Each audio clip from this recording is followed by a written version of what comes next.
And so the increase in the price of bread. The Prime Minister addressed this yesterday during a sitting of the St. Lucia House of Assembly. And this is what he said. Mr. Speaker, yesterday the Minister for Commerce announced there will be an increase in the price of bread, Mr. Speaker. And the government has been subsidizing and will continue to subsidize even if that increase. Even with that increase, the government continues to subsidize the price of flour. For the simple reason, we do not produce flour. And that is why we are speaking about alternative means of eating. And again, when I made the point of eating our bananas, I was ridiculed. They paid children to say the Prime Minister wants us to eat banana oil. That was sad. It was very sad, Mr. Speaker, because right now, I'm going to make another point, and you all can ridicule me if you want. We must start to think about cassava flour.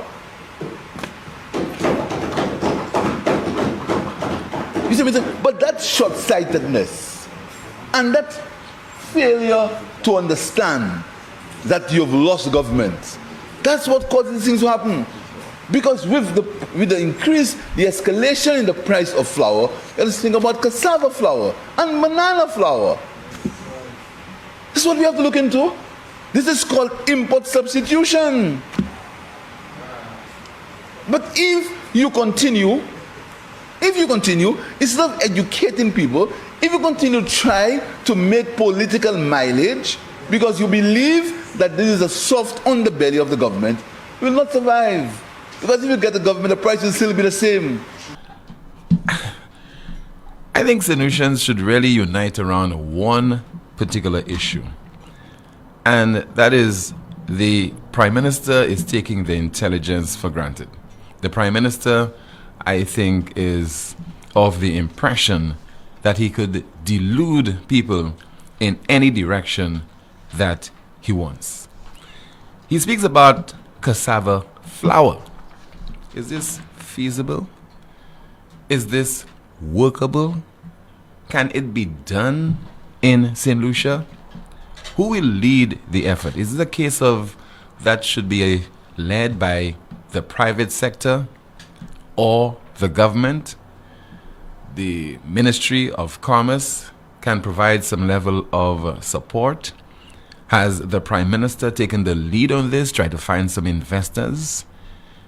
We have to do the research. Who will do the research? Mr. Prime Minister is not only suggesting cassava flour. We have to do cassava flour. How will it be done?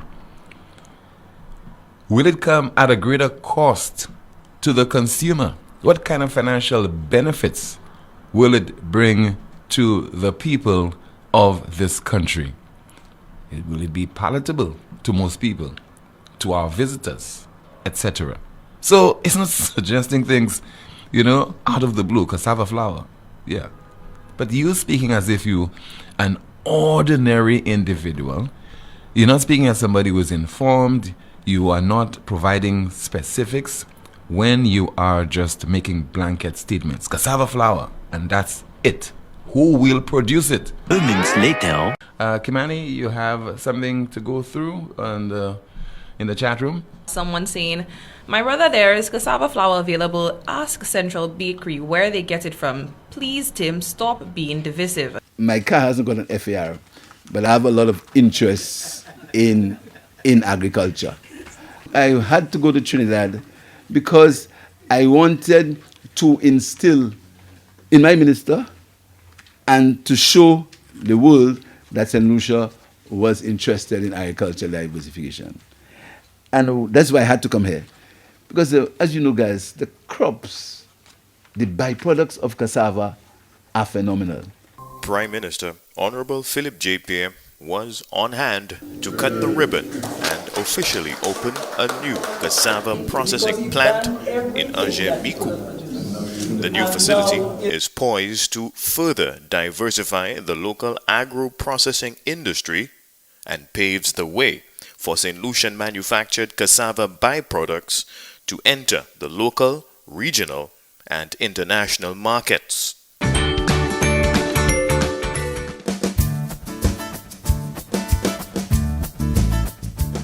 So cassava is a root, and they use the flour to make delicious breads and cakes like this. We're at a roadside cassava stand. It's called Place Cassava, has a beautiful view of the water, and the best freshly homemade cassava cakes around. They have 12 different flavors. Today I'm trying out the banana. They serve them to you warm. These are heavy, they're really dense, and they're gluten-free. And they are lip-smacking delicious.